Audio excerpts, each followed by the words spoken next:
우리가 지난 시간에 2장을 쭉 공부를 하다 말았어요. 하다 만 게 아니라 다 못하고 중간에 스탑을 했는데, 우리 예수님께서는 제자들에게 너희는 예루살렘을 떠나지 말고 내게 들은 바 아버지 약속하신 것을 기다려라. 너희는 요한은 물로 세례를 베풀었으나 너희는 몇 날이 못되어 성령으로 세례를 받으리라 라고 말씀을 하셨고, 누가복음 끝부분에서도 우리 예수님께서 하늘로부터 능력을 입히움 받기까지는 예루살렘에 머물러라. 그러니까 이 성령의 능력을 받기 전에는 움직이지 말아라. 이렇게 우리 주님께서 분부를 하셨고, 사도행전에 들어와서 우리가 지난 시간부터 다룬 2장에서 드디어 약속하신 주의 성령이 강림하셔서 이 오순절 성도들에게 성령이 임함으로 말미암아 드디어 교회가 탄생되어지고, 성령 받기 전엔 움직이지 말아라. 근데 이제 성령을 받았기 때문에 사도들의 액티비티가, 그들의 움직임이, 믿음의 활동들이 이제 시작이 되었다는 것을 우리가 보았습니다. 각 사람들의 머리 위에 불의 혀같이 갈라지는 것이 있고, 불의 갈라지는 그런 모습을 여러 가지로 묘사할 수 있겠지만, 혀같이 갈라지는 것이라고 말한 것이 상당히 누가가 굉장히 의사로서의 그런 센스가 발휘되어진 표현이 아니었을까, 그런 생각을 합니다. 왜냐하면 그 성령이 강림한 그 첫 번째 자리에서 나타난 그 첫 번째 놀라운 현상이 그들이 각기 다른 방언으로 말하기를 시작했다는 거예요. 전혀 배우지 않은 언어로 그들이 서로 소통이 가능한 그런 현상이 벌어지기 시작했다는 부분을 누가는 놓치지 않았던 것 같아요. 그래서 불꽃이 타오르는 모습을 여러 가지로 묘사할 수 있겠습니다만, 혀같이 갈라지는 것이 각 사람 머리 위에 이마에 있었다고 말씀했던 것은 상당히 의미 있는 그런 누가의 세심한 표현이었다고 생각이 됩니다. 누가는 닥터였기 때문에, 그리고 또 헬라 사람이었기 때문에 상당히 철학적이면서, 헬라 사람들은 특징이 그래요. 같은 언어, 사랑이라고 하는 언어도 우리는 그냥 사랑하면 그냥 하나예요. 그러나 헬라어 안에서는 사랑을 지칭하는 용어가 수십 가지가 있다는 거예요. 그 중에서 여러분들이 잘 알고 계신 대표적인 것이 아가페, 우리가 이 크리스찬으로서의 갖추어야 할 그런 희생적인 사랑, 이것이 아가페라는 그런 그 사랑이죠.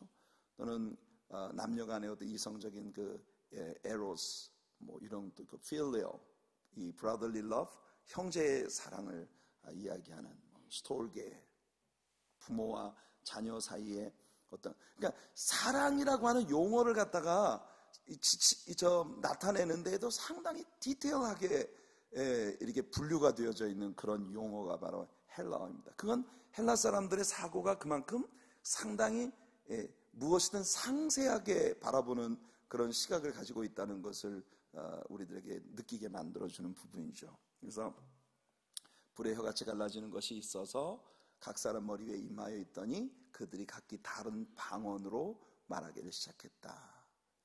그래서 또 급하고 강한 바람 같은 허리케인이 불어오는 그런 막 대단한 소리가 그 방 안에 가득했는데, 이 소리를 그 방 안에 있는 사람만 들은 것이 아니라 이 성전 경내에서 왔다 갔다 하던 오순절 순례자들 가운데 많은 사람들이 이 희한한 소리를 듣고 대체 이게 무슨 일이야 하면서 그 소리 나는 곳으로 몰려들은 그런 광경을 이제 우리가 지난주에 보았습니다. 오순절이라는 그 절기에 관한 설명을 제가 상당히 많은 시간을 할애해서 여러분들에게 해드렸고, 그래서 많은 사람들이 몰려들었는데, 우리가 이제 요번 주일 말고 그 전 주일에 같이 그 말씀을 나눌 때 여러분들에게 얘기했습니다만은, 하나님의 역사가 일어나는 곳에는 언제나 그 은혜를 받는 사람들이 있는가 하면 하나님의 은혜의 현상들, 하나님의 은혜로 나타나는 놀라운 변화들, 이런 것을 상당히 그 조소를 보내고 냉소적인 그런 시각으로 이야기를 하는 그런 사람들도 있게 마련인데요. 여기 모인 사람들 가운데 많은 사람들이 이 사람들이 세술에 취했다. 세술에 취했다고 하는 건 우리가 알지 못하던, 이제껏 한 번도 본 적이 없는 술주정을 이 사람들이 하고 있네. 그러니까 우리가 모르는 뭔가 새로운 술에 취했나 보다, 이렇게 평가를 하고 있는 그런 가운데에서 베드로가 일어나서 그들에게 이제 설교를 시작하는 그런 광경입니다. 자, 12절부터 우리 17절까지 말씀을 같이 한번 읽어볼게요. 12절부터 17절입니다. 찾으셨나요? 네, 시작. 다 놀라며 의혹하여 서로 가로되 이 어찌 일이냐 하며, 또 어떤 이들은 조롱하여 가로되 저희가 새술이 취하였다 하더라. 베드로가 11 사도와 같이 서서 소리를 높여 가로되 유대인들과 예루살렘에 사는 모든 사람들아, 이 일을 너희로 알게 할 것이니 내 말에 귀를 기울이라. 때가 제3신이 너희 생각과 같이 이 사람들이 취한 것이 아니라 이는 곧 선지자 요엘로 말씀하신 것이니, 일러스되 하나님이 가라사대 말세에 내가 내 영으로 모든 육체에게 부어주리니 너희의 자녀들은 예언할 것이요 너희의 젊은이들은 환상을 보고 너희의 늙은이들은 꿈을 꾸리라. 네. 이 베드로의 설교의 내용은 요엘 선지자의 예언과 결부되어 있습니다. 베드로는 예수님의 약속을 상기했을 거예요. 너희는 예루살렘을 떠나지 말고 내게 들은 바 아버지의 약속하신 것을 기다려라. 아버지의 약속하신 것이 과연 뭘까요?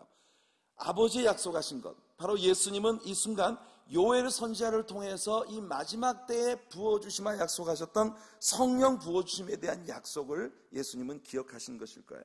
그래서 우린 여기서 베드로를 비롯한 초대교회 신자들이 그들에게 벌어지고 있는 모든 일들을 성경적으로 정의해낼 수 있었다는 사실에 대해 지난 주일 설교를 통해서 같이 말씀을 나누었습니다. 그래서 우리에게 일어나는 놀라운 은사들이나 또 우리에게 일어나는 변화, 우리가 경험하는 그런 여러 가지 체험들, 이런 모든 것들에 대해 우리가 성경적으로 설명할 수 있어야 된다고 했는데, 우리가 지난 주일 설교에서, 바로 요 앞주일 설교에서 초대교회가 가지고 있었던 4가지 특성들에 대한 이야기를 할 때 그 첫 번째 특성이 사도들을 통해서 성경을 배웠다, 교리적 가르침, 특히 이 성경 그 자체를 이 초대교회가 배웠던 것이 초대교회의 매력 포인트의 첫 번째 포인트였다는 이야기를 했었습니다.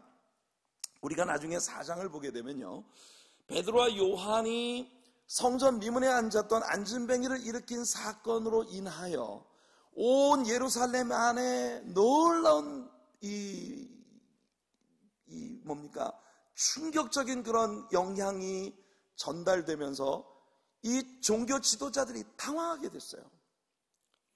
여러분 그거 아십니까? 예수님 당시, 그리고 지금 이 사도행전의 이 시대 때에는 이스라엘이라고 하는 나라를 정치적으로 종교적으로 지배하고 있었던 2 계파가 있었습니다. 하나는 세주시스, 이 사두개인들이고요, 또 하나는 파리시스, 바리새인들입니다. 여러분, 이 바리새인들은요 주로 율법사들로서 회당을 중심으로 일했었던 사람들이에요. 그러니까 회당에 있는 서기관들, 그리고 회당에서 가르치는 그 랍비들, 이런 사람들이 주로 바리새파 사람들입니다. 이 사두개인들은 주로 성전을 중심으로 일하던 사람들이에요. 그러니까 제사장 계열, 이 제사장 계열 사람들이 사두개파 사람들입니다. 이 여러분들 그 역학 관계를 여러분들이 잘 이해를 하셔야 합니다. 회당을 중심으로 섬기던 바리새파 사람들은 굉장히 성경적인 사람들이에요. 그들은 굉장히 성경을 열심히 공부했고 성경에 나타난 모든 율법적인 가르침들에 집중하고 있었던 사람들이에요. 따라서 그들은 영적 세계를 믿었고 하나님의 심판을 믿었고 사람이 죽고 난 후에 천국도 있고 지옥도 있고 죽음 이후에 심판이 있다는 것을 이 바리새인들은 믿었었습니다. 성경을 그대로 가르치는 사람들이었기, 다만 그들이 지나친 율법주의로 흘러버렸기 때문에 예수님 당시에 이 초대교회 당시에 너무나 많은 유대인들의 신앙적 자유를 박탈을 하고 율법의 테두리 안에 그들을 묶어서 굉장히 백성들에게 무거운 짐을 지웠던 그런 인물들이 바로 바리새파 사람들입니다. 여러분 아시는 대로 바울 사도가 변화받기 이전에 바리새파 사람이었죠. 그리고 그는 랍비 중에 하나였습니다. 그러니까 이게 이제 바리새파 사람들입니다. 사두개파 사람들은요, 극단적인 현실주의자들입니다. 이 사람들은 주로 제사장 그룹들이었는데, 이 제사장들은 성전을 중심으로 활동을 하던 사람들입니다.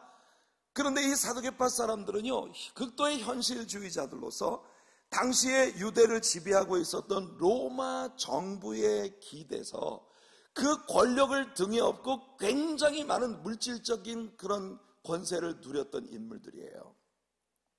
예수님 당시에 성전 시스템이 얼마나 타락했었는지에 대해 예수님께서 2차례에 걸쳐서 성전을 청소하시는 장면을 통해서 우리는 볼 수 있었습니다. 여러분 잘 아시죠? 예수님이 사역의 초기에 한 번, 그리고 십자가를 지시기 위해 예루살렘에 들어가셨을 때 또 한 번, 2차례에 걸쳐서 예루살렘 성전을 완전 뒤집어 엎으셨습니다. 그 성전에 장사하는 자들, 돈 바꾸는 사람들의 상을 둘러 엎으시고, 소 파는 사람들, 양 파는 사람들, 그 채찍으로 그 짐승들을 때려서 성전에서 쫓아내 버리셨어요. 비둘기 파는 자들에게 이것을 가지고 여기서 나가라. 저는 예수님의 이 광경을 볼 때 참 우리 주님의 지혜를 배웁니다. 여러분들 화가 나더라도 너무 후회할 일은 하지 마세요.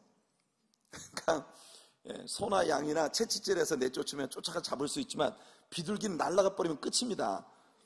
그러니까 예수님이 비둘기 파는 자들에게는 비둘기를 갖다가 막 쫓아내지 않으시고 이거 가지고 나가라 그러셨어요. 그러니까 사람이 화가 날 때 나더라도 화가 났다고 해서 너무 지나치게 돌이킬 수 없는 일을 해버리면 이게 큰일이에요.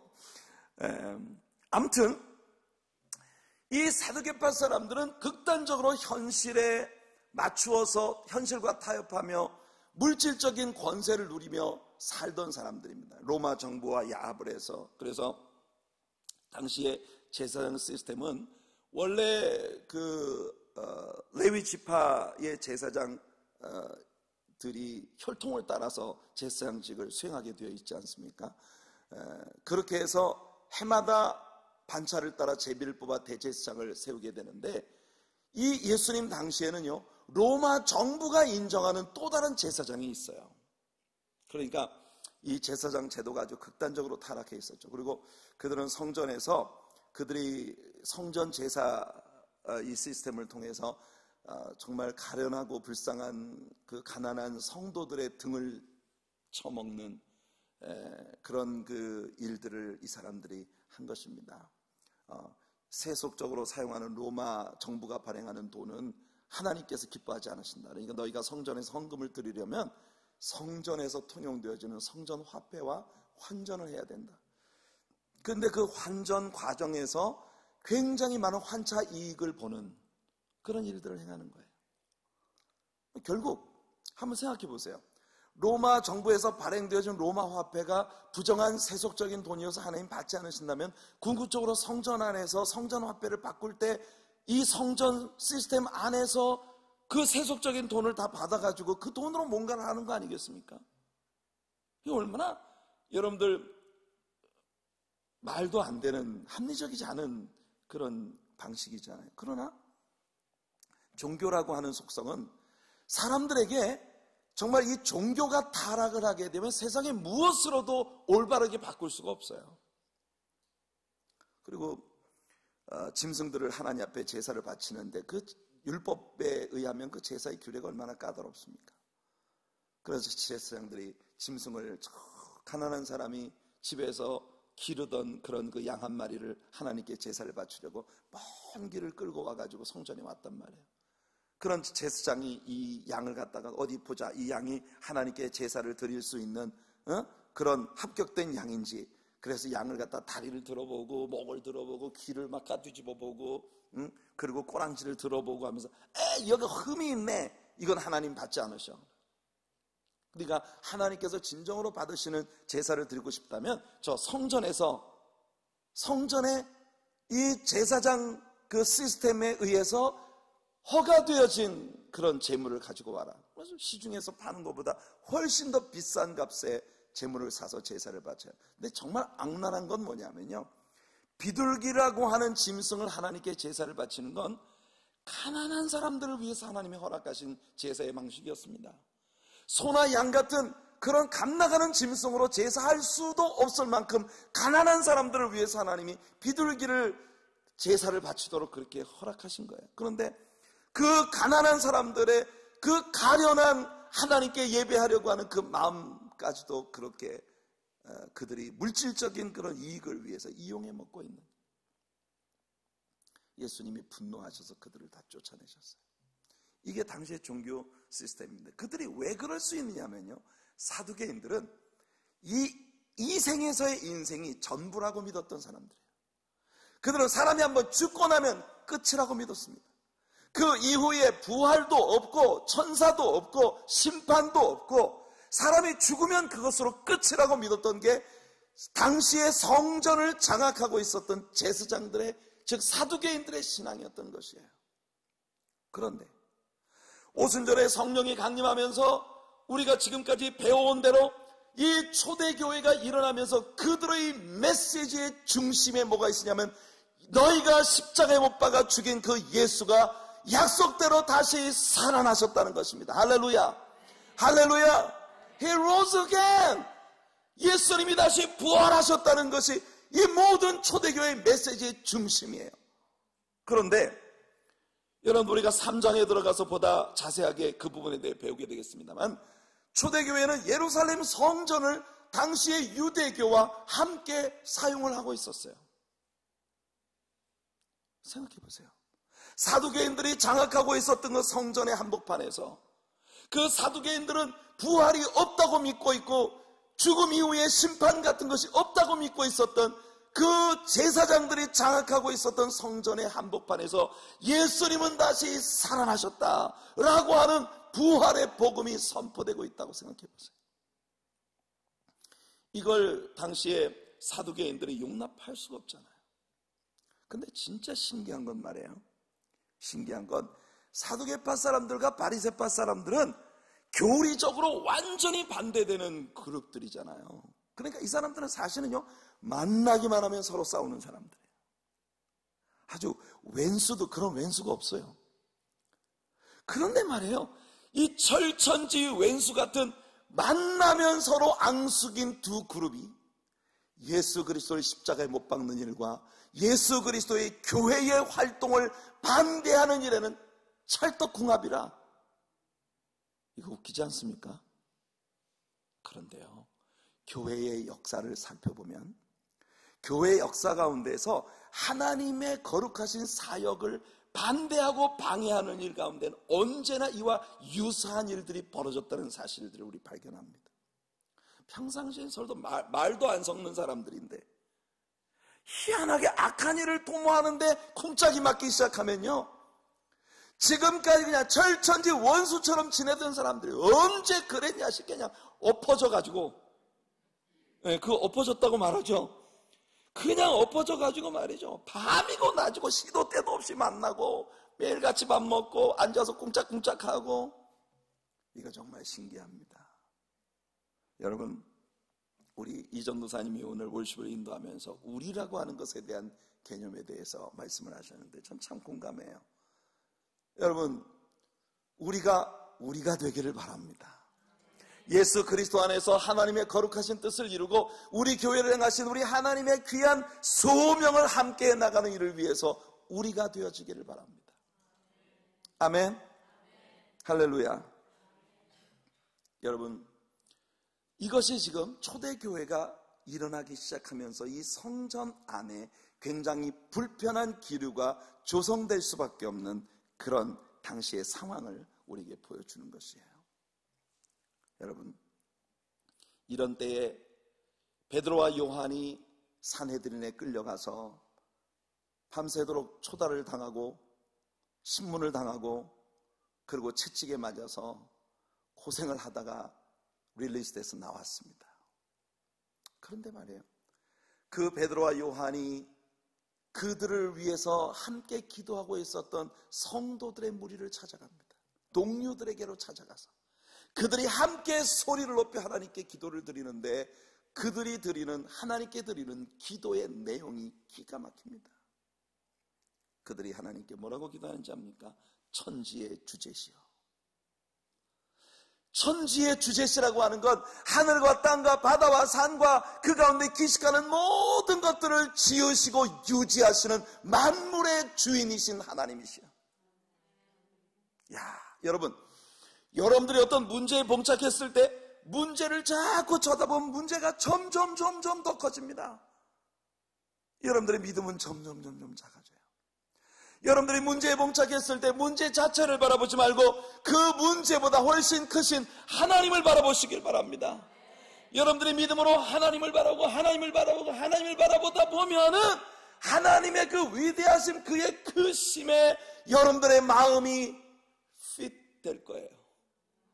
여러분들이 하나님의 그 크심에 맞추어지고 난 다음 다시 여러분의 문제를 바라보면 이런 것 가지고 내가 시시껄렁하게 이 말도 안 되는 문제를 가지고 내가 이렇게 고민을 했단 말이야. 이것 때문에 내가 울었어. 이것 때문에 밤잠을 못 잤어. 와우. 여러분, 이것이 신자의 지혜입니다. 그들의 기도는 첫 번째로 하나님의 크심에 맞춰졌어요. 그 다음에 두 번째 그들의 기도의 내용이 뭐냐 하면 바로 그겁니다. 하나님, 드디어 성경에 예언했던 일들이 우리 눈앞에서 펼쳐지고 있습니다. 이게 중요한 거예요. 그들은 지금 그들이 마주치고 있는 이 모든 일들이 하나님의 말씀의 성취라는 것을 믿을 수 있었어요. 그들이 기도 가운데서 그렇게 말합니다. 선지자 다윗이 시편 2편에서 예언했던 그 말씀, 백성과 나라들이 그리고 관원들과 군왕들이 함께 결탁해서 하나님과 그의 기름 부으심 받은 자, 즉 메시아 그리스도를 핍박하고 박해하고 더불어 싸우려 하고, 여러분 시편 2편에 나타난 다윗의 이 예언적인 시가 가지고 있는 의미가 바로 그거예요. 세상의 군왕들과 관원들이 일어난다. 군왕이라고 하는 것은 political leaders, 정치적 지도자들입니다. 관원들이라고 하는 건 religious leaders, 종교 지도자들을 말하는 거예요. 여러분, 예수님의 십자가 사건에 그리고 교회를 박해하는 일에 세상의 정치적 지도자들과 성전 안의 종교 지도자들이 결탁을 해서 하나님과 그 그리스도를 없이하려 했습니다. 두 번째로 민족과 나라들이 일어난다 했을 때 people, 민족은 바로 이스라엘 사람을 말하는 것이고 nations, 나라들은 바로 이방 사람들을 이야기하는 거예요. 그러니까 본디오 빌라도, 헤롯 왕, 이런 사람들이, 이방인의 정치 지도자들이 연루되어 있었고 뿐만 아니라 거기에 유대 민족들이 함께해서 예수님을 박해했다는 거예요. 지금 교회 안에 벌어지고 있는 이 어려운 일들을 그들은요, 이것이 성경에 예언되었던 말씀이 우리 눈앞에서 성취되어지는 것입니다 라고 이해할 수 있었다는 거예요. 하나님 말씀을 공부하는 게 바로 우리에게 이런 어드밴티지를 가져다 주는 것입니다. 말씀을 모르면요, 여러분들에게 문제가 다가올 때 그 문제 자체만 보고 고민하고 낙심하고 절망합니다. 그러나 하나님의 말씀을 알면 여러분들에게 다가온 모든 일들을 말씀으로 진단해낼 수가 있기 때문에 시편 2편에서 다윗이 말하기를 하늘에 계신 이가 웃으시며 여러분, 다윗이 그렇게 예언했습니다. 세상의 관원들과 군왕들이 일어나고 민족과 나라들이 결탁하고, 그러니까 이방인과 유대인이 정치적 지도자와 종교적 지도자들이 결탁을 해서 하나님과 그의 기름 부으심 받은 메시아 곧 그리스도를 대적하지만 그러나 하늘에 계신 이가 웃으시며, 그 다음에 하나님의 성령께서 그들에게 선포하시는 말씀이 나옵니다. 너희는 그 아들에게 입 맞추라. 그렇지 않으면 너희가 길에서 망하리로다. 이 예언들의 말씀들을 정확하게 이해하고 있었기 때문에 이 사도시대의 초대교회는요, 그들에게 박해가 다가오고 시험이 다가오고 문제가 다가와도 그들에게 다가온 이 모든 일들을 성경적으로 해석해낼 수 있었기 때문에 성경의 약속을 믿고 확신하니까 그들은 절대 흔들릴 필요가 없는 것이에요. 멋지지 않습니까? 오늘 베드로는 일어나서 오순절에 설교를 하는데 우리가 이런 내용들을 이제 4장을 공부할 때 좀 더 자세하게 공부를 하게 될 것이고, 그들에게 임한 성령의 은사나 그들에게 닥쳐오는 시험이나 그들이 마주치는 모든 여건들, 그것들을 베드로와 초대교회 지도자들은 성경적으로 해석해주고 성경적으로 그들에게 다가오는 모든 일들을 설명해 낼 수 있었다는 것이에요. 이게 중요합니다. 그래서 그는 요엘 선지자의 예언했던 그 예언이 우리의 눈앞에 지금 성취되고 있는 것이다. 자, 18절부터 21절까지 같이 한번 계속 읽어볼게요. 18절부터 21절입니다. 시작. 그때 내가 내 영으로 내 남종과 여종들에게 부어주리니 저희가 예언할 것이요 또 내가 위로 하늘에서는 기사와 아래로 땅에서는 징조를 베풀리니 곧 피와 불과 연기로다. 주의 크고 영화로운 날이 이르기 전에 해가 변하여 어두워지고 달이 변하여 피가 되리라. 누구든지 주의 이름을 부르는 자는 구원을 얻으리라 하였느니라. 아멘.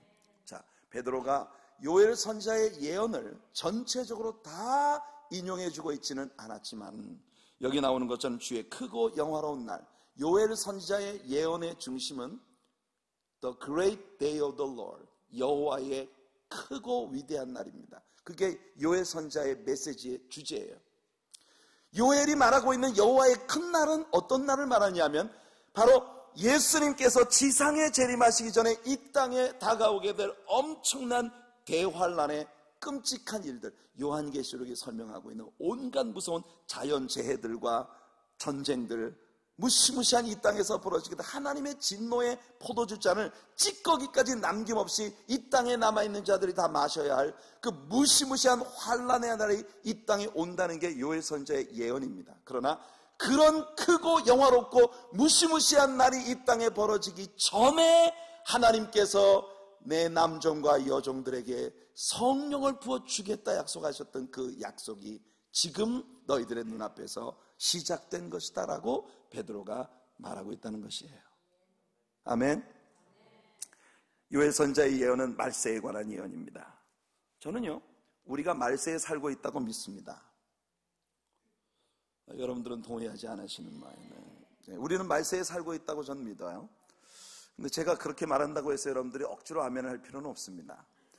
근데 저는 그렇게 생각합니다. 우리 하나님께서 모든 세대에 사는 크리스찬들이 다 자기 시대가 시대의 마지막이라고 믿도록 디자인하셨다고 확신합니다.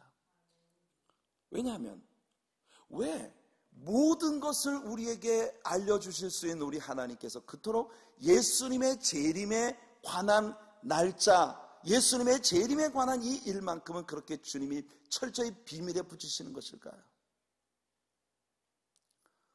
그것은 모든 세대를 사는 사람들이 지금이 마지막 때라고 믿게 하기 위한 하나님의 계획이 아닐까, 저는 그렇게 생각이 됩니다. 그러니까 여러분들, 바울은 자기 시대가 말세라고 믿었어요. 응? 자기 시대가 말세라고 믿었어요. 근데 바울이 이 세상에 살았던 그 시대로부터 우리가 얼마나 오랜 시간이 지금 흘러왔습니까? 그죠? 그러니까 세상 사람들은 뭐 말세, 우리 할아버지도 말세 그러더니, 우리 아버지도 말세 그러더니, 지금 우리가 봐도 이 세상이 말세야, 말세. 우리 자식들도 또 말세야, 그럴 것이야. 그러니까 어제가 있었으니 오늘이 있고, 오늘이 있으니 또 내일이 있을 것이다.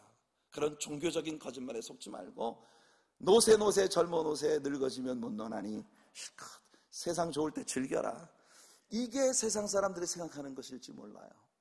그러나 우리 예수님은 분명히 이런 말씀을 하셨습니다. 아무도 생각지 않은 때에 인자가 오리라고. 제가 두려워하고 있는 건 바로 그거예요.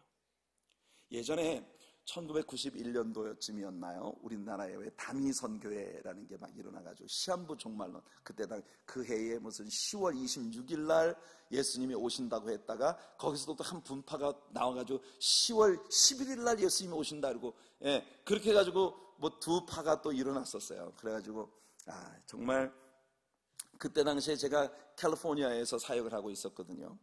그래서 제가 하도 그 시한부 종말론 때문에 한국 교회가 시끄러워가지고, 그래서 척 스미스 목사님을 강사로 초청을 해서 우리가 이 종말론에 대한 집회를 한번 열었습니다. 그랬더니 이야, 여기 요한계시록 집회를 한다. 이 시한부 종말론자들이 우리 들어가자 이러고 다 왔어요.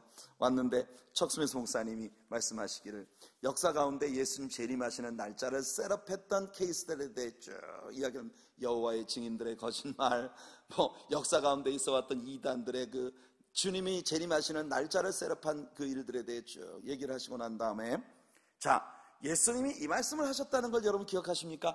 아무도 생각지 않은 때에 인자가 오리라. 만일 우리 예수님께서 1991년 10월 26일 날 재림하실 계획이었다 하더라도 누군가가 예수님이 10월 26일 날 오신다더라 라고 이야기를 하는 순간 예수님은 계획을 바꾸셔야 된다. 왜? 아무도 생각하지 않는 때 오신다고 했기 때문에. 와우, 얼마나 지혜로우신지 몰라요. 그래서 우리 청 목사님이 그 집회를 하면서 굉장히 우리가 참 마음이 클리어하게 이렇게 날짜를 셋업하는 건 하나님께서 우리에게 주신 몫이 아니다, 그런 말씀을 하셨는데, 하여간 거기에 이렇게 빠지는 사람, 그런데 빠지는 사람들이 보면 되게 순진한 사람들이에요. 그때 제가 알고 있었던 어떤 집사님 한 분이 그 시한부 종말론에 빠졌어요. 그래가지고 와가지고 성경을 공부하고 배우면서 이 집사님이 굉장히 갈등을 많이 했어요. 그러다가 말이에요, 10월 25일 날, 10월 24일 날쯤 돼가지고 저한테 전화가 왔어요. 목사님 죄송해요. 아무래도 저는 불안해서 안 되겠어요. 저는 지금부터 이틀밖에 안 남았으니까 저는 거기로 다시 돌아갑니다. 이러고 갔어. 근데 가기 전에 이 자매가 은행에 빚진 거 다 갚고, 그건 착하더라고. 예, 은행에 빚진 거 다 갚고 사람들한테 무슨 사랑으로 이렇게 혜택을 입은 게 있으면 다 돌려갚고, 그리고 난 다음에 자기는 이제 흰 옷을 입고 그 LA 다운타운에 그 사람들 회관이 있었어요. 그래서 거기서 전부들 흰 옷을 입고 앉아가지고 10월 26일 날 하루 종일 그 사람들이 예수님 재림 집회를 연 거예요. 이제 예수님 오늘 오신다 이러고 10월 26일 날 집회를 막 열고 있는데 막 사람들이, 여러분 채널 5, 채널 7, 채널 9 뉴스가 전부 자동차가 가가지고 그 로컬 뉴스에 다 나왔다니까요. 이게 메이저 TV 뉴스에 다 나왔어요. 라이브로 나왔는데, 자, 여기에 지금 한국 사람들이 모여가지고 오늘 예수님이 재림한다고 지금 믿고 집회를 하고 있는데 무슨 일이 벌어지는지 가봅시다 이러고 와가지고 전부 텔레비전을 이렇게 화면을 찍고 있는데, 그때 마침 롱비치에 있는 알코 가스 있잖아요. 알코 가스 컴퍼니의 그 리파이너스가 굉장히 큰 이 정유관이, 엄청난 그런 그 정유 탱크가 한 6개 정도 이렇게 있어요, 롱비치에. 근데 하필 그날 저녁 9시쯤 돼가지고 이 탱크 중에 하나가 폭발을 한 거라. 근데 이 탱크가 폭발하는데 정말 우리는 생각할 때 지진이 난 줄 알았어요. 근데 그 텔레비전 화면에 이제 그 사람들 찍고 있는 그 가운데에서 막 전부 흰옷 입고 앉아가지고 하나님의 벌써 우리 천지 진동할 때 막 부르고 있는데, 갑자기 9시에 그 탱크가 폭발을 하면서 막 땅이 흔들리니까 주님 오십니다. 얼마나 밤새도록 이 사람들이 소리를 질렀는지. 그 다음날 아침에 새벽 기도 끝나자마자 제가 그 새벽 기도 끝나고 우리 아침에 브렉퍼스트를 우리 교회 성도님들 같이 하고, 그러고 난 다음에 사무실에 딱 앉아있는데 전화가 왔어요. 때를 아침 일찍. 그랬다 보니까 그 집사님이야. 목이 팍 쉬어가지고 목소리는, 목사님 저 못 갔어요. 그래서 내가, 집사님이 못 간 게 아니라, 너무 재밌지 않아요? 예. 근데 그렇습니다. 하나님께서 우리가 살아있는 동안에 예수님의 공중 재림이 이루어질 것이라는 걸 모든 세대의 사람들이 믿게 하시려는 게 하나님의 디자인이 아니었을까, 그런 생각이 듭니다. 물론 망고의 제 생각입니다만은, 왜 예수님의 재림하시는 날짜에 대해서 셋업하는 걸 금지하셨을까? 여러분, 베드로는 자기 시대가 말세라고 믿고 있었어요. 그렇기 때문에 요엘 선지자의 예언을 그렇게 해석을 했는데, 사실 말세라고 하는 것이 이미 2000년 전부터 말세라고 했다면, 지금 이미 성경 시대로부터 2000년이 지나온, 예수님의 십자가 사건으로부터 2000년이 지나고 있는 오늘을 살고 있는 우리들이 계속 2000년 동안 말씀하셔 했던 걸 생각하면 우리가 라이프 스팬이 한 그 사람이 수명이 한 70년 혹은 80년 모세가 이야기한 것처럼 그렇게 우리가 사는 게 한 사람의 생이라고 할 때 2000년이라는 시간은 우리에게 어마어마하잖아요. 그렇죠? 그렇지만 하루가 1000년이 하루 같고 하루가 1000년 같은 하나님의 관점에서 바라보실 때 그 1000년이라고 하는 시간은 그렇게 긴 게 아니죠. 엊그제 한국에서 제가 여러분들에게 좀 인커리지를 좀 해드리고 싶은 게 있는데, 지금 한국에서 뉴저지 하나님의 교회라는 교회가 어떤 교회인지 한 번도 듣도 보지도 못한 성도님들 가운데 정말 한 500명 이상의 성도들이 매일 아침 저녁으로 우리 하나님의 교회 부흥과 정목사의 사역을 위해서 중보기도를 하고 있습니다. 매일매일. 제가 우리 원로 목사님의 선교 사역에 대해서도 이야기를, 왜냐하면 제가 한국에서 그 여리고 중보기도 사역 팀이라는 그 팀을 제가 지도 목사로 이렇게 사역을 해왔었어요. 진짜 기도 용사들입니다. 아주 무시무시한 기도 용사들이에요.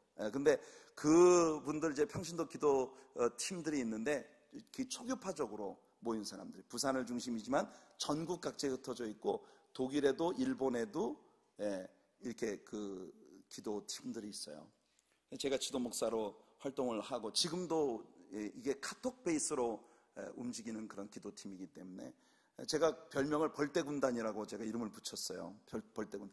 하여튼 누가 뭐 기도 제목을 하나 올렸다 하면 그냥 하여튼 결국은 뭔가 하여튼 결단이 날 때까지 기도를 하는 이 팀이 있어요. 근데 그 기도팀을 이제 함께 운영하는 장로님이 계시는데, 그 장로님이 GMB TV라고 하는, 여러분들이 지금 스마트폰을 사용하고 계시다면 오늘 저녁에 돌아가셔서 그 애플샵이나 구글 플레이 스토어에 들어가셔서 Everyon이라고 하는 그걸 한번 쳐보세요. 그러면 애플리케이션을 다운받을 수 있습니다. 그럼 거기 보면은 Everyon이라고 하는 채널 505번, 이게 수도권 지역 케이블 채널이에요. 그런데 핸드폰을 통해서 여러분들 다 보실 수 있어요. 거기 채널 505에서 매주 한국 시간으로 매주 목요일 아침 9시에 우리 주일 예배 시간이 방송이 됩니다. 할렐루야. 얼마나 감사해요. 그래서 한국에서 우리 그 예배 신앙을 그 케이블 채널을 통해서 보는 수도권 지역에 굉장히 많은 사람들이 있어요. 이 에브리온 채널이 그 찬양, 컨템포러리, 최근 아주 가장 그 한국에서 각광받는 월십 리더들이 나와서 찬양을 하고 하는 그런 채널이기 때문에 굉장히 많은 사람들이 그 채널을 시청을 합니다. 근데 보통 교회에서 후원 헌금을 굉장히 많이 해야 되는데 우리는 돈 한 푼도 안 내고 공짜로 거기, 그래서 이번 주부터 그 FTP에다가 우리 교회에서 지금 그 파일을 올리고 있어요. 그래서 오늘부터 방송이 됐습니다. 아까 카톡으로 연락이 왔더라고요. 지금 목사님 방송을 하고 있다고. 할렐루야. 얼마나 좋아요. 우리 교회에서 주일날 설교가 끝나고 나면, 이게 우리 교회 웹 미니스트리가 아직까지 너무 여러 가지로 좀 열악한 그런 가운데 있어요. 그런데 한국에서 이 웹사이트를 잘하는 지체들이 우리 교회 설교 파일을 갖다가 8시간 걸려갖고 다운로드를 탁 받아가지고 그거를 자기들이 유튜브에다가 탁 올리고 이래가지고 굉장히 많은 사람들이 또 이 유튜브를 통해서 우리 교회 설교를 보고 있고, 굉장히 하여튼 특별한 일들이 많이 벌어지고 있어요. 근데 이제 그 여리고 팀, 같이 그 중보기도 하는 팀 중에 한 지체가 엊그제 그 카톡에다가 올린 글을 제가 읽었는데, 제가 오늘 사실은 그 설교 끝나고 광고를 할 때 여러분들에게 함께 우리가 기도합시다, 이 중보팀과 우리들의 미디어 사역을 위한 그런 기도가 우리에게 참 많이 필요한 때라고 생각을 합니다. 근데 그런 이야기를 이따가 좀 하려고 했었는데 설교 가운데 갑자기 이 이야기가 나오는 바람에 얘기가 됐어요. 근데 그 카톡에 올라온 메시지 중에 한 가지 제가 재미있는 그 이야기를 하나 읽었는데, 제가 오늘 여러분들에게 좀 들려드릴게요. 하루살이에게 아들이 있었어요. 이 하루살이 아들이 그만 불행히도 아침 9시에 속꼬리에 맞춰서 죽었어요. 그래가지고 카톡 패밀리 유가족들과 그 친구들 온 하루살이들이 모여가지고 장례식을 치르면서 애석하게도 너무 이른 나이에 세상을 떠난 이 하루살이를 위해서 애도를 했습니다. 근데 오후 3시쯤에 또 하루살이 한 마리가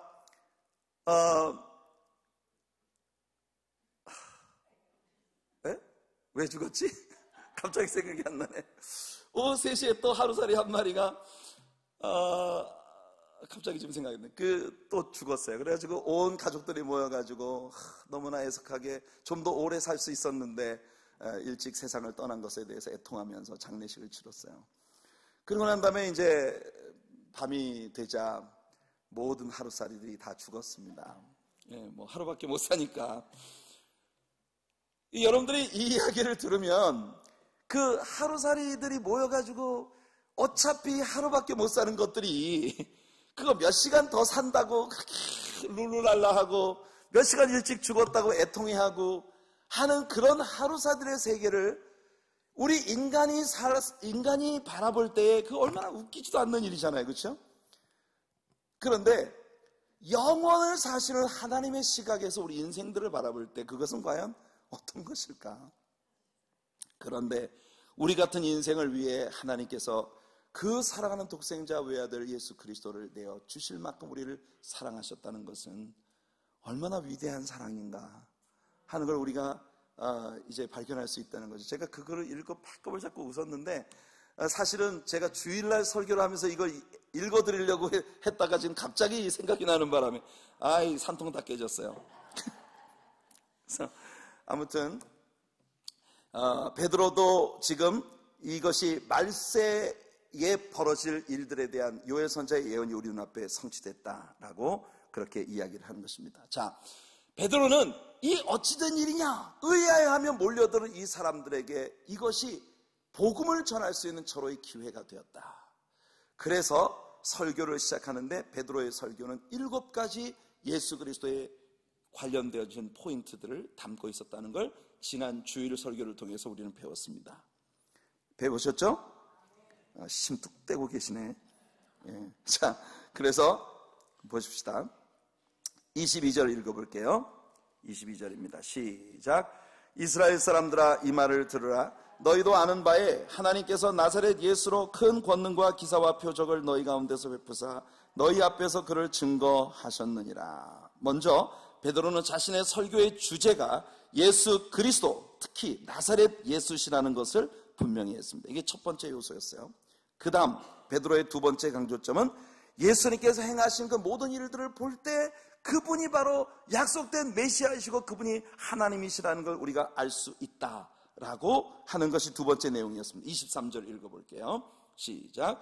그가 하나님의 정하신 뜻과 미리 아신 대로 내어준 바 되었거늘 너희가 법 없는 자들의 손을 빌어 못 박아 죽였으나. 참 신기한 일입니다. 구약에 얼마나 많은 예언자들이 예수님의 십자가의 광경에 대해서 마치 눈으로 보는 것처럼 그렇게 정확하게 예언을 하고 있었고 그 일이 예수님에게서 똑같이 성취되어 있는 것을 보면서 그렇게 구약 성경을 달달달달 외우고 있었던 사람들이 어떻게 그렇게 그들의 눈이 어두워서 이것을 보지 못했을까? 이게 참 신기해요. 자, 세 번째 베드로의 설교의 포인트는요, 예수님의 십자가에 관한 것입니다. 자, 24절을 읽어보겠습니다. 시작. 하나님께서 사망의 고통을 풀어 살리셨으니 이는 그가 사망에게 매여 있을 수 없었습니다. 베드로의 설교의 7가지 포인트 중에 정가운데 있는 네 번째 포인트가 바로 예수님의 부활에 관한 포인트였다고 하는 것을 우리가 이야기했어요. 사망의 고통을 풀어 살리셨으니 참 제가 가장 스릴을 느끼는 것은 예수님이 사망에게 매여 있을 수 없었다는 것입니다. 그러므로 예수를 믿는 저와 여러분들도 사망에 절대로 묶여 있을 수 없습니다. 우리를 풀어 자유하게 하셨습니다. 할렐루야. 저는 베드로가 가지고 있는 성경 지식이 참으로 놀랍습니다. 많은 사람들이 베드로는 별로 공부를 많이 하지 못한 무식한 사람이었다는 이야기를 겁없이 하는데요, 베드로는 절대 무식한 사람이 아닙니다. 그가 사용하고 있는 헬라어의 문체가 상당히 투박하긴 하지만 그러나 베드로가 가지고 있었던 성경 지식은 확실히 그를 정통 유대인으로서 어려서부터 성경을 배운 사람이라는 걸 우리에게 확실하게 보여주고 있어요. 베드로는 절대 무식한 사람이 아닙니다. 그는 이 사도행전에 나타난 그의 설교들을 통해 구약의 예언자들의 예언에 대해서 아주 정확하게 꿰뚫고 있다는 사실을 우리가 많은 곳에서 발견하게 돼요. 자, 이제 25절부터 28절까지 읽어보겠습니다. 시작. 다윗이 저를 가리켜 가로되 내가 항상 내 앞에 계신 주를 배웠으며 나로 요동치 않게 하기 위하여 그가 내 우편에 계시도다. 이러므로 내 마음이 기뻐하였고 내 입술도 즐거워하였으며 육체는 희망에 거하리니 이는 내 영혼을 음부에 버리지 아니하시며 주의 거룩한 자로 썩음을 당치 않게 하실 것이미로다. 주께서 생명의 길로 내게 보이셨으니 주의 앞에서 나로 기쁨이 충만하게 하시리로다. 여러분, 이것은 시편 16편을 인용하고 있는 베드로의 인용입니다. 베드로는요, 성경 지식이 정말 충만했어요. 시편 16편에서 다윗이 이 시를 썼을 때 이것이 예수 그리스도에 관한 예언이었다는 것을 베드로는 정확하게 해석을 해내고 있는 것입니다. 자, 29절을 한번 읽어볼게요. 시작. 형제들아, 내가 조상 다윗에 대하여 담대히 말할 수 있노니 다윗이 죽어 장사되어 그 묘가 오늘까지 우리 중에 있도다. 이게 무슨 말입니까? 시편 16편에서 다윗이 이야기하고 있는 것이 다윗 자신을 두고 말한 것은 절대 아니다라고 하는 것을, 그의 무덤이 아직도 우리 가운데 있다는 것을 통해 우리는 확신할 수 있다는 겁니다. 그러면 30절 31절 읽어볼게요. 시작. 그는 선지자라 하나님이 이미 맹세하사 그 자손 중에서 한 사람을 그 위에 앉게 하리라 하심을 알고 미리 보는 거로 그리스도의 부활하심을 말하되 저가 음부에 버림이 되지 않고 육신이 썩음을 당하지 아니하시리라 하더니 내 영혼을 음부에 버려두지 아니하시고 내 육체로 썩지 않게 하실 것임이라 라고 예수님은 표적을 구하는 유대인들에게, 이 악한 세대가 표적을 구하나 내가 그들에게 보일 것이 요나의 표적밖에 없나니 요나가 물고기 뱃속에 사흘 있었던 것처럼 인자는 땅속에 사흘 있을 것이다. 그러나 바로 주의 의로운 자가 썩음을 당하지 않을 것이라는 이 시편의 예언처럼 우리 예수님은 다시 사흘 만에 부활하실 것이라고 하는 걸 우리 예수님 분명히 말씀하셨습니다. 여러분, 바울 사도는 예수님이 음부에 내려가셨던 일에 대해 우리에게 들려주었고, 우리가 지난주에 설교를 통해서 이 부분에 대해서 우리가 배웠어요.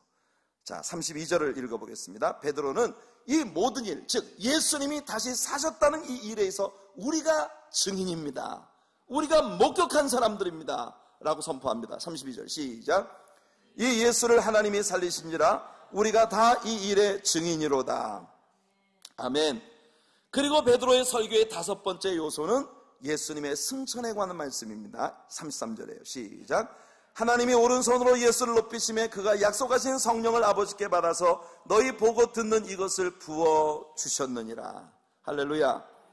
예수님은 승천하셨을 뿐만 아니라 지금 하나님 보좌 우편에서 그들이 보고 그들이 경험하고 있는 이 놀라운 성령의 능력과 역사들을 아버지께 받아서 자신들에게 부어주셨다는 것이에요. 이것이 베드로의 설교의 여섯 번째 포인트입니다. 여러분은 요한복음 14장에서 예수님께서 하신 말씀을 기억하실 것이에요. 내가 아버지께 구하겠으니 그가 너희를 위하여 다른 보혜사를 보내사 세상 끝날까지 너희와 함께 있게 하시리라. 자, 지금 그들이 성령 충만을 받는 것이 바로 예수님의 약속의 성취라는 것을 베드로는 선포하고 있는 것이에요. 그리고 베드로의 설교의 마지막 일곱 번째 포인트입니다. 34절부터 37절 시작. 다윗은 하늘에 올라가지 못하였으나 친히 말하여 가로되 주께서 내 주에게 말씀하시기를 내가 내 원수로 내 발등상 되게 하기까지 너는 내 우편에 앉았으라 하셨도다 하였으니 그런즉 이스라엘 온 집이 정령할지니 너희가 십자가에 못 박은 이 예수를 하나님이 주와 그리스도가 되게 하셨느니라 하니라. 저희가 이 말을 듣고 마음에 찔려 베드로와 다른 사도들에게 물어 가로되 형제들아 우리가 어찌할꼬 하거늘. 아멘. 여러분, 베드로의 설교는요, 거기에 이 놀라운 현상을 보고 이게 웬일이지 하고 몰려들었던 군중들에게 회개를 유발시켰습니다. 정말 아름다운 일은 뭐냐면 그들은 베드로의 설교를 통해 자기들이 얼마나 엄청난 실수를 저질렀는지 드디어 발견하게 된 것이에요. 그래서 그들은 베드로에게 묻습니다. 맞습니다. 이제 보니 당신이 이야기한 것처럼 성경이 예언한 그 메시아를 우리가 십자가에 못 박아 죽였군요. 그렇다면 What then shall we do, brethren? 형제들아, 그러면 우리가 어떻게 하면 좋겠습니까? 그렇게 베드로에게 묻고 있는 것이에요. 이것이 축복입니다. 우리 자신에게 가책을 주시는 하나님 말씀을 들을 때 여러분들은 이런 태도를 보이시는 신자가 되시기를 소원합니다. 가슴을 치면서 그러면 어떻게 하면 좋습니까? 이렇게 물을 수 있는 여러분들이 되시길 바라요. 자, 여러분, 누구나 말입니다. 신앙생활을 하면서 위기의 때가 옵니다. 누구에게나. 여러분들이 지금까지 예수 믿으면서 난 한 번도 위기를 겪은 적이 없어 라고 자랑하신다면 절대 자랑하지 마십시오. 기대하시라 개봉 박두. 여러분에게 반드시 옵니다. Sooner or later. 여러분, 왜냐하면요, 야고보 선생님이 우리가 그렇게 말해요. 형제들아, 너희가 여러 가지 시험을 만나거든 온전히 기쁘게 여겨라. 여기서 중요한 건 헬라어 원어에서 형제들아, 너희가 여러 가지 시험을 만나거든 했을 때 이것이 if you fall onto the various trial, 이게 아니에요. if라고 말했다면 형제들아, 시험이 안 왔으면 좋겠지만 안 올 수도 있겠지만 혹시 재수가 없어서, 이런 텀을 성경은 전혀 사용하지 않지만 여러분들의 이해를 돕기 위해서 혹시 기분 나쁘게 너희들이 시험을 만난다면 기쁘게 여겨라, 이렇게 말하고 있는 게 아니라는 거예요.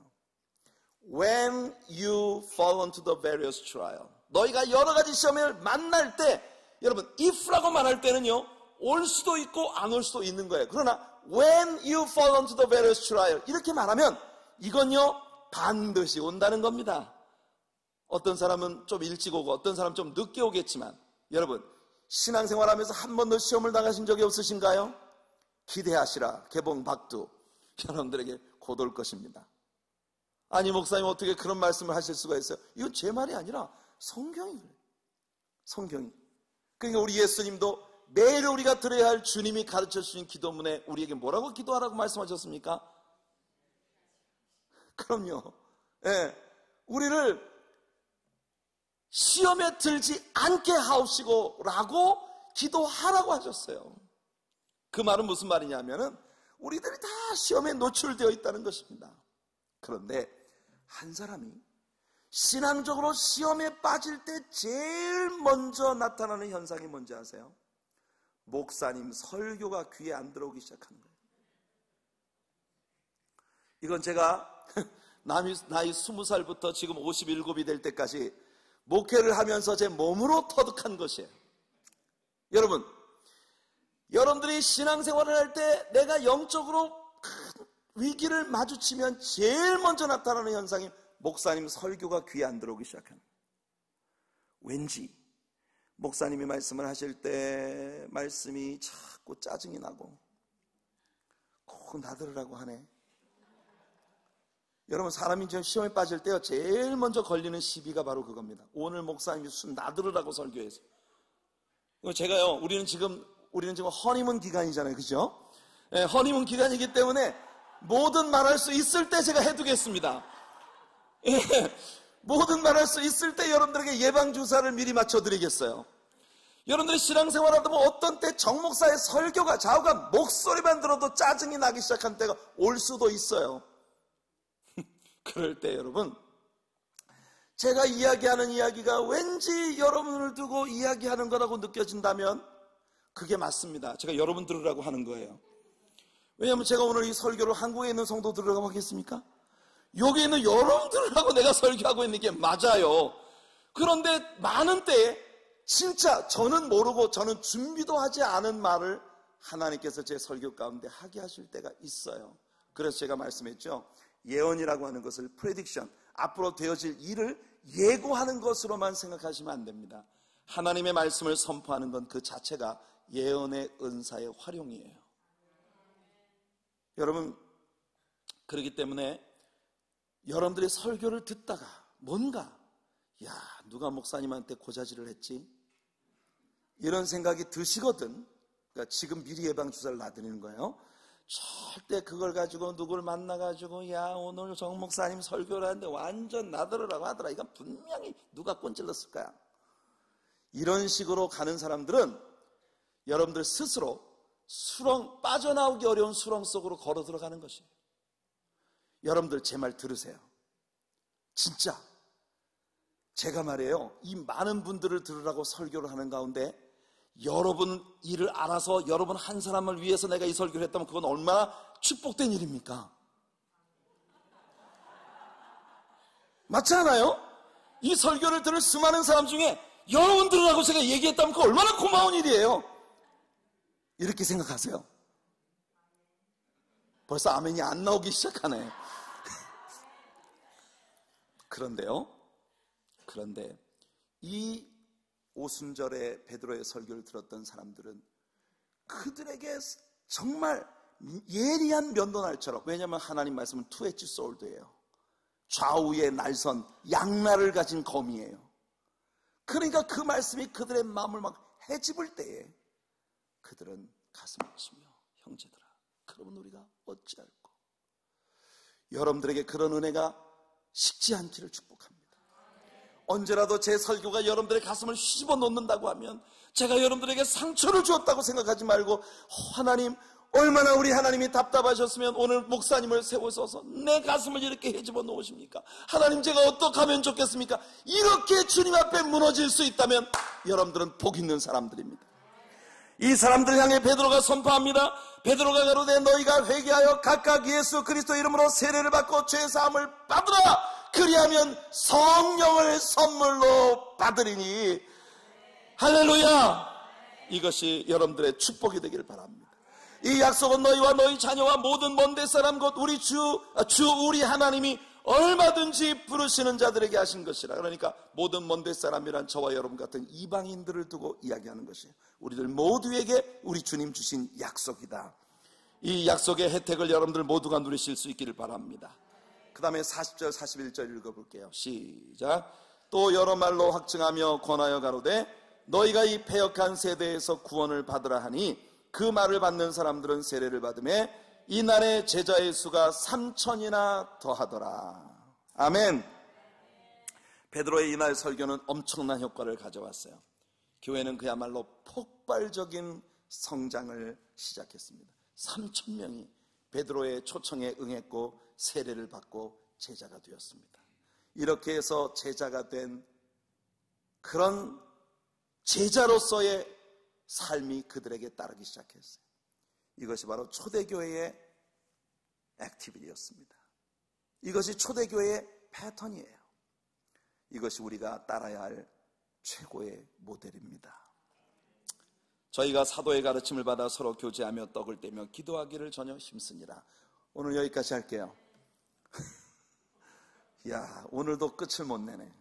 우리가 이제 성경 공부를 하다 보면 이럴 때가 있습니다. 뭔가가 지금, 그래서 오늘 여기까지 하고 또 다음 시간에 이제 3장을 들어가면서 여기서부터 우리가 시작을 하도록 하겠습니다.